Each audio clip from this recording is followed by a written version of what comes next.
Good afternoon, ladies and gentlemen. I'm very happy to be here. My name is Ilan Mor, as it was said.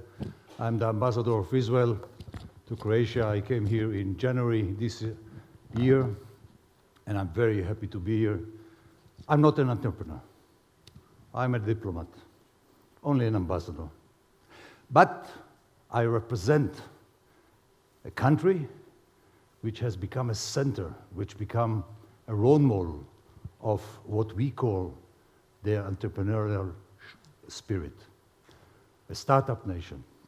And this is what I'm going to talk to you about, to present you what made Israel a small country, very small country. For those who do not know where Israel is, let me just show you. In the Middle East, 3 hours flying time from Croatia, but living in an area which is a very unfriendly one, a country which was a safe haven for many Holocaust survivors who decided to open their second chapter in life in their second land, in their land of the Jewish people, the land of Israel. We started by being 600,000 people in 1948. By now, we are more than 9 million. After 71 years, we have become, as I said, the center, or one of the epicenters of innovation, of entrepreneurship, and many countries, many companies are coming to Israel, are visiting Israel in order to find out, to crack this enigma, this question: how could we do the same? How can we do what Israel has been doing for the last 71 years? And what is the secret of success of Israel being one of the leading countries in innovation and in startups? The topic of my lecture today is how to make a startup nation. Well, I'm sorry to disappoint you. I have no magic formula for you. You cannot go to the supermarket, you cannot take this formula, make abracadabra, and then you have a startup nation. No. So, the minute I've started, made the record straight, I have no answer for you. What I would like to show you is what made Israel a startup nation, these principles, which some of them you have heard today, presented to you by entrepreneurs, but I'm talking about a broader picture. I'm talking about a country which, as I said, 9 million citizens, growth of 3.2, inflation of 1.28, full member of the OECD since 2010, very good credit rating, a country which showed itself for the last 75 years and became, as I said, one of the leading countries in the West and a role model for many other countries. So now let me start talking about this ecosystem, innovation ecosystem of Israel, which is a combination of many factors, starting from the army, and I'm going to talk about it in a minute, through the universities, the academia, through the incubators, the accelerators, through the VC, venture capitals, and the multinational companies, and not less important, the involvement and the very important influence of the public sector, which is on the right side down.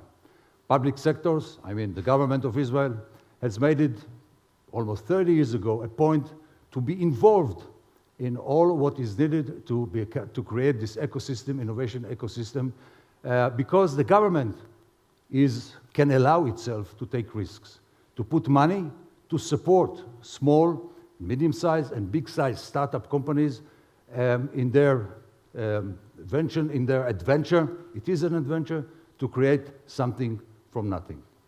So, ladies and gentlemen, these are some clusters of what made Israel these ingredients, what made Israel a success story. I would, since of the lack of time, I'm not going to talk about all of them, but I would like to talk about something which it is here, especially when we talk about the educated human resources here, and of course the whole system all put together creates the ecosystem, the Israeli ecosystem in the field of innovation. I mentioned the army, ladies and gentlemen. Army in Israel is a necessity. And please remember the word necessity because I'm going to talk about it a little bit later. The army for us is something which we must do. At the age of 18, students who graduate from high school in Croatia, in America, in Europe, they are thinking about the next level, which is university. In Israel, the 18-year-old students who graduate from high school, they think about what they are going to do in the army.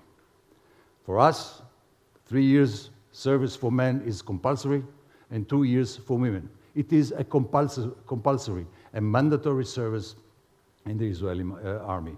But thinking about what we are going to do in the army shows that the army is not only a vehicle, an instrument of the government to protect and defend the country, but also a place in which you can bring about your own qualifications, yourself. And the army gives you, as a person, even though the army is not a place in which gives more credit to individualism. The army is a place which you have to work together.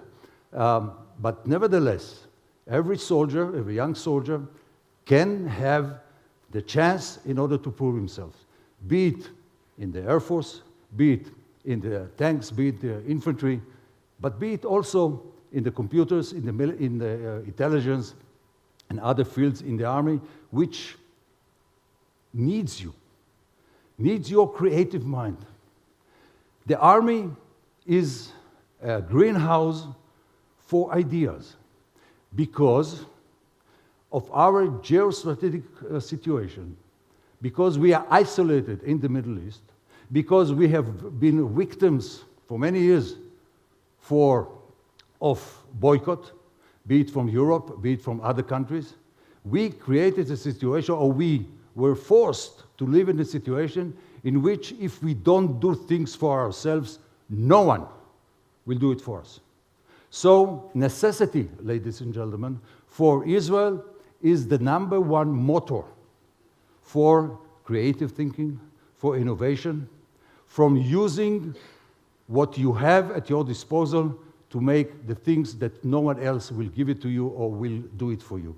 The army teaches our young people, a woman or a man, the various qualifications, various virtues, which will make them, after 3 or 2 years, ready for life, ready to be entrepreneurs. Let me give you an example. I'll start from the Air Force. Imagine a young Israeli soldier, an officer, sits in a cockpit of, F-16.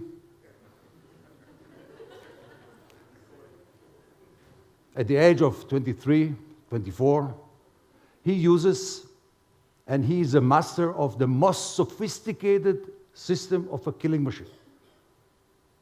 At the age of 24. Imagine what this by itself does to him. He is alone, 50,000 feet in the sky, he is alone. He learns how to conduct responsibility, accountability. He learns to know what is the teamwork because he's alone in the cockpit, but around him there are his fellow pilots. He knows how to activate the most sophisticated technology, the most modern technology which exists. This is only part of what the army gives you as a person. There is no doubt in my mind that Israelis at the age of 21, 22, after the military service, are much more ready for life than any other youngsters at the same age in the world. And this is part of the contribution of the army to us as a society. And this is also part of the fact that Israel, as a small country, has a very robust defense industry, which we not only supply our needs, our self-needs, we also export it. So the combination of serving in the army, being in a position to implement ideas, because the army rank doesn't matter. If you have a good idea and you are a private or a sergeant and you can sit with a colonel or a general and you can tell him, Mr. General, Mr. Colonel, your idea sucks. I have a better idea. And if you have a better idea, you win. Win, I mean, we win. The system, Israel wins for the best idea which can be provided or produced in the military service. So the army, and I would like you to think about it not, as I said at the beginning, a unit or an instrument of defending and in the battlefield, but also as a greenhouse for ideas, for getting experience, for getting all these virtues which can make you or her a good entrepreneur once you decide to do it. No one, I mean, there are, not all of us are entrepreneurs, myself included. I decided to go and deal with diplomacy and not to become an entrepreneur. But once I had decided, if I had decided, I had all the basic qualifications to start to become or to be entrepreneur because of the military service. I served in the army 4.5 years. My wife served in the army 2 years. My son, my daughter, everyone in Israel serves in the army. So everyone in Israel is an entrepreneur in potential. The second element which makes Israel quite unique in this regard is the idea, the strategic idea, to invest in research and development. We are investing, we, the government, every government, invests in research and development 4.5 to 5% from our GDP. This is one of the highest numbers in the world. The combination, which I showed you before, between our ecosystem, between the universities, the public sector, the Ministry of Economy, the incubators, the army, the VC companies, and multinational, which I'm going to talk in a minute about them too, all of them create a situation in which the research and development are very close to each other in Israel. There is a close proximity between the universities and the public sector and the incubators, and of course, all of them are working together in the favor of the startup companies. Element number 3 is education. The Jewish people is known to be very educated. Throughout the years, because of political reasons, persecutions, anti-Semitism, we used to be close with each other.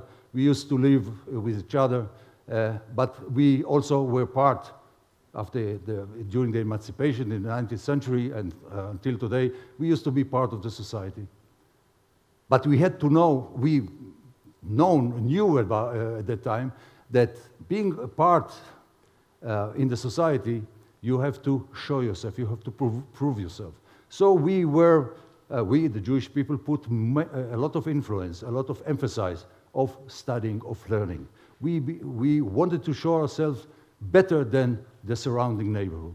So the idea of the principle of learning and asking questions, studying not now in the 19th century or the 20th century, it goes back to the days of the Talmud, which is the second phase after the Old Testament, after the Bible. So there is a clear line between the old days, 2,500 years ago, and today's to Albert Einstein. All of them, throughout the centuries and the years, we have been asking why. Why is it that and not the other way? The idea of challenging what seems to me the status quo is also part of the identification card of Israel as a startup nation. Asking questions, challenging the status quo, not taking no for an answer, failing. I've heard many speakers here talking about failure is not the end of the world.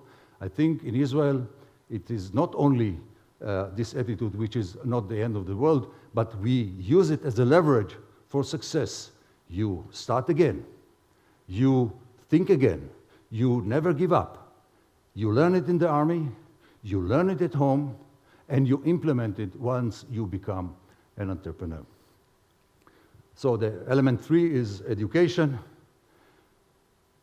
These are, to summarize, some of the virtues which you learn in the, it is called DNA, attitude, characteristic, and culture. You can see here the list: challenging, question everything, strong drive. We are very much motivated because we know that if we don't do it for ourselves, nobody will do it for us. And a solution-driven approach to real problem, cost-effective, going global, etc., etc. Those are all the virtues which you can find in an Israeli entrepreneur. I've heard of stories about Israeli companies, startups who went to the United States, were kicked out through the door. They came out, they came back through the window, kicked out again. But at the end of this process, they were very successful in presenting and doing business with the counterparts of the in the United States. So don't give up.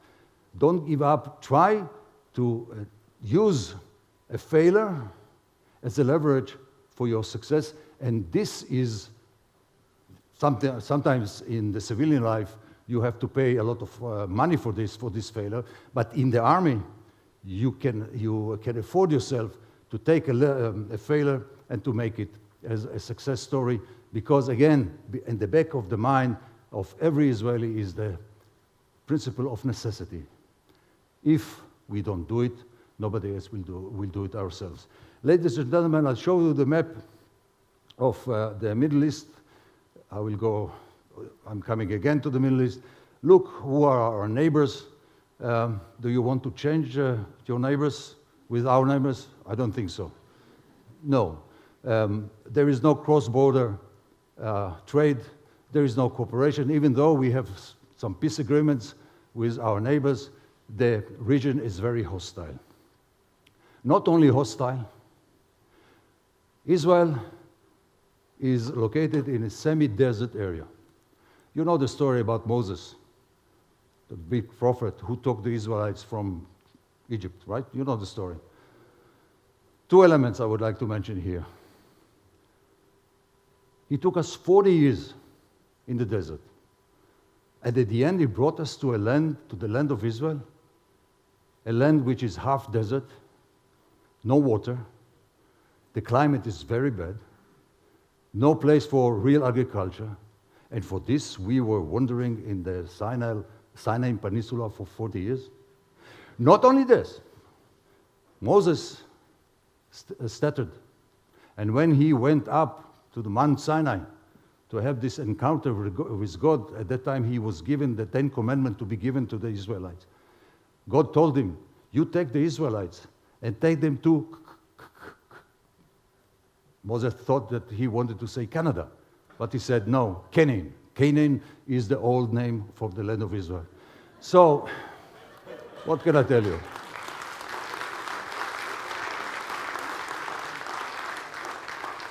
We came to the land of our forefathers, which is really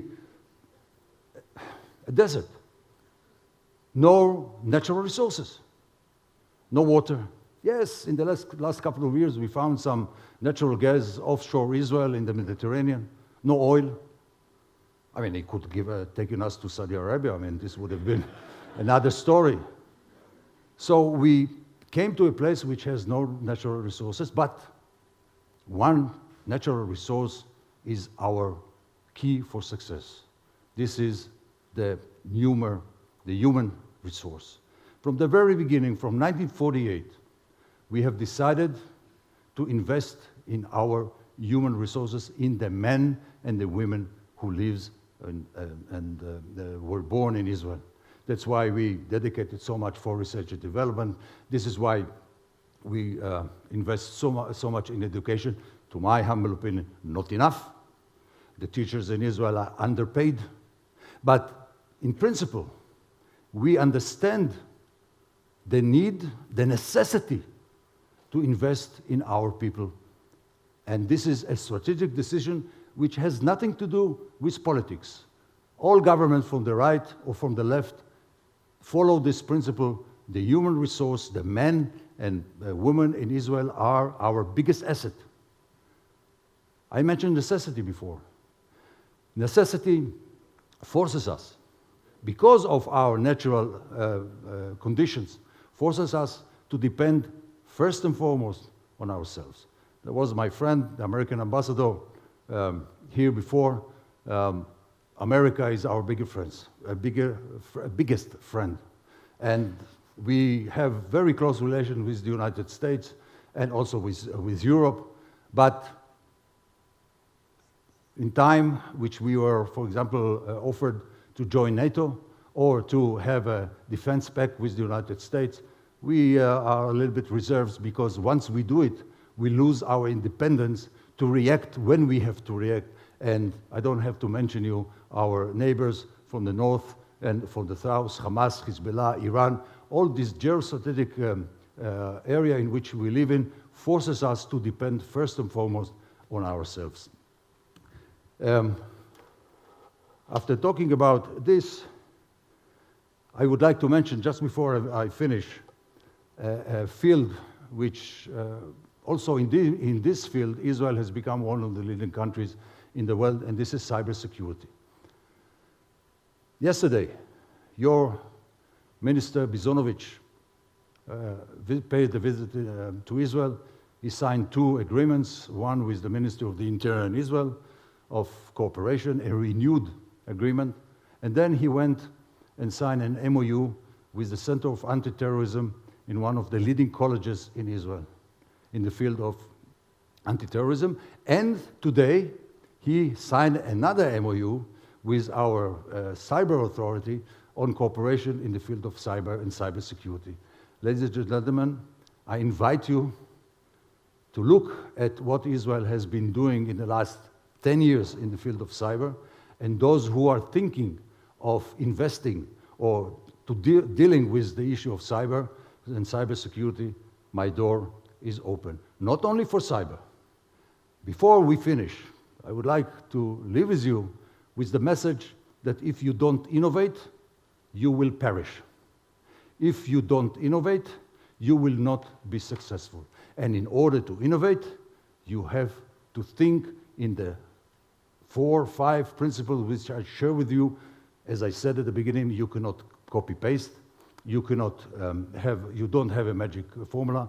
But these principles, for those young creation, can be a role model to follow. And if they want to develop it, Israel is open for you. Israel is open for your business. Israel is open for a cooperation. And also Israel is ready to show you more closely those principles which I share with you today. So either you innovate or you perish. And with this, I would like to say thank you and leave you with this. We live in exciting times where everything is at the touch of our fingers, where everything constantly changes before our eyes, and the next big thing becomes a thing of the past before we know it. We live in an era where thinking outside of the box has become the new box, and words and ideas are transforming the world. But even in this fascinating, non-stop, ever-changing world, there's a unique place where people live by the phrase, necessity is the mother of invention, and where imagination leads to creation. A place where reinventing yourself is a part of the job, and while you're trying to make the world a better place, you can sometimes settle for finding the best way home. A place where curiosity about life makes us connect things, find our path, quench our thirst for wonder, make life simple, keep it safe, dream the impossible, and take what's possible to places we never dreamed of. A place where failure is just another step towards success, and where a closed door just leads to another opportunity, where bubbliness is the secret ingredient. Because here in Israel, we are changing the future today.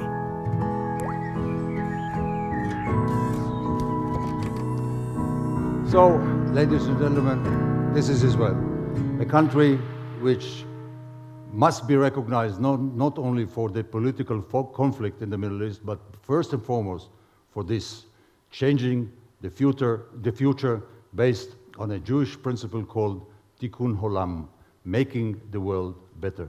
Hvala puno.